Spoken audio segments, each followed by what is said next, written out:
Asambleísta Silvia Salgado. Gracias, compañero presidente, compañeras y compañeros asambleístas. Yo coincido en que ni siquiera se necesita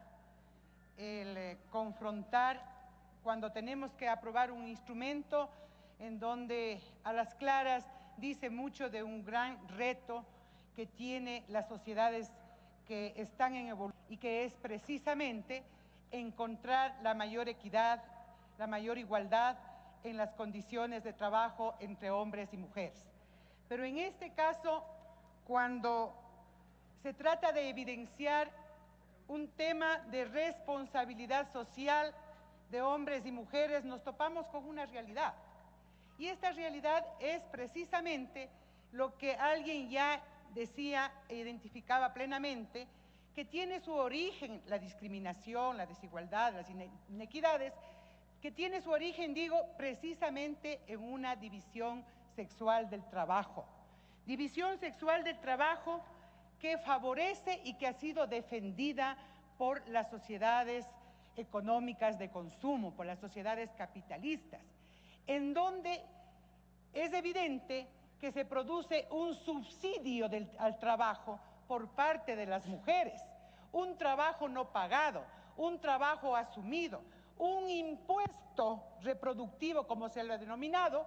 por el hecho simplemente de ser mujeres. Se nos ha asignado la actividad y el trabajo exclusivo en el rol doméstico. Hoy, cuando tenemos que enfrentar un nuevo momento de las sociedades en el mundo, tenemos que cuestionar justamente este tipo de sociedades, porque si no, las mujeres, si no lo realizan el trabajo en la casa sin pago alguno, entendemos de hecho de que es el mercado y el propio Estado el que tiene que asumir. Eso me parece fundamental el precisarlo. Este convenio tiene que tener como resultado y como una consecuencia el replanteamiento de la valoración del trabajo doméstico. Y en este sentido, nuestra Constitución, como ya se ha dicho, tiene en algunos artículos y en algunas secciones y capítulos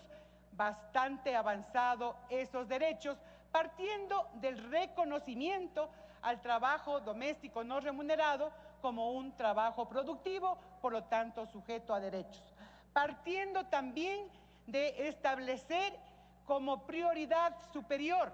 o como el interés superior a los niños, niñas y adolescentes, como lo que se ha indicado acá, la valoración en igualdad de condiciones independientemente del sexo. Por eso es de que estas oportunidades, cuando aprobamos estos convenios, no es simplemente dar cuenta de cuánto se ha podido hacer en un discurso o en un gobierno o en otro. Es necesario empezar a cuestionarnos esas relaciones económicas que tienen su origen de esta división del trabajo y de esta asignación de roles domésticos y, en definitiva, de asumir un sector de la sociedad, en este caso las mujeres, ese pago o ese trabajo a través de lo que se ha denominado un subsidio por el hecho de tener esta función que es la de la reproducción.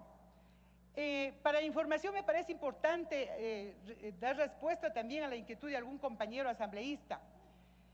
En el caso, por ejemplo, de los derechos de las mujeres, nosotros damos cuenta de que estos no han sido gratuitos, que ha habido de por medio intensas campañas de concientización y de asumir ese reto que es avanzar en la consecución de esos derechos. Cuando nosotros habíamos dado cuenta de lo que hoy estamos viviendo, la participación de la mujer, por ejemplo, en el campo político, no podemos olvidarnos de lo que significó en el siglo pasado la conquista del derecho al voto. Y es apenas en este siglo, en las últimas décadas, que se puede ver los resultados. Por eso es que, sin dejar de ser optimista, hay que entender que este tipo de convenios y tratados lo que hace es poner al debate de la comunidad internacional el reto que tienen los estados, los gobiernos y las sociedades de hacer efectiva estas normas de carácter internacional cuando se trata de derechos laborales. Por lo tanto, hay que evitar, se dice, el conflicto entre responsabilidades familiares y responsabilidades profesionales. La vida familiar para nosotras las mujeres y para muchas, entiendo, hay que decirles a los compañeros varones, no ha terminado porque no almorzamos con nuestra familia. Eso daría lugar a pensar de que las mujeres estaríamos mejor esperando en la casa al esposo y a los hijos para darles de comer antes que seguir demandando mejores condiciones de acceso al trabajo y mejores condiciones de trabajo y de facilidad para el cumplimiento de nuestros roles de ciudadanos y ciudadanas, de profesionales.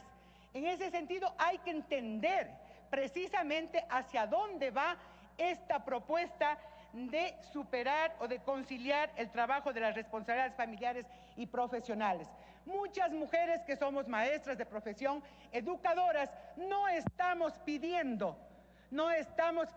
que nos permitan ir a la casa a cocinar para esperarles el almuerzo, o no estamos exigiendo a un Estado en una sociedad moderna en el que todos los días tengamos que almorzar en la casa. Estamos pidiendo justamente la corresponsabilidad de hombres y mujeres, pero fundamentalmente del Estado en brindar garantías para tener el ejercicio de ese derecho también al trabajo, a una profesión, a una educación y superar ese rol cultural, histórico de asignarnos la tarea doméstica como exclusiva. Estamos pidiendo al Estado que genere condiciones cuando tiene que implementar las guarderías, cuando tiene que implementar servicios comunitarios públicos, pero también le estamos pidiendo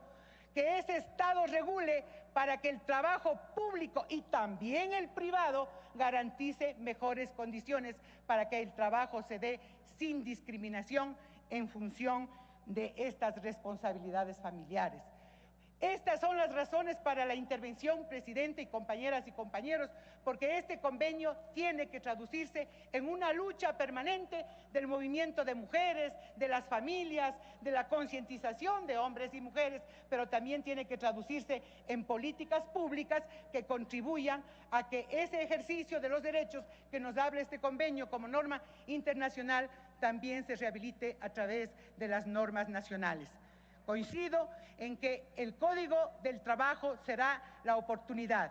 y las necesarias reformas también a las leyes que rigen la administración pública, ¿por qué no? Pero fundamentalmente quisiéramos que esto sea compromiso del Estado, de la sociedad y de concientización y no simplemente sea un reto de aprobar un proyecto o de demandar al Estado que cumpla todo cuando sabemos que también está de por medio causas estructurales de sistemas económicos. Muchísimas gracias, presidente.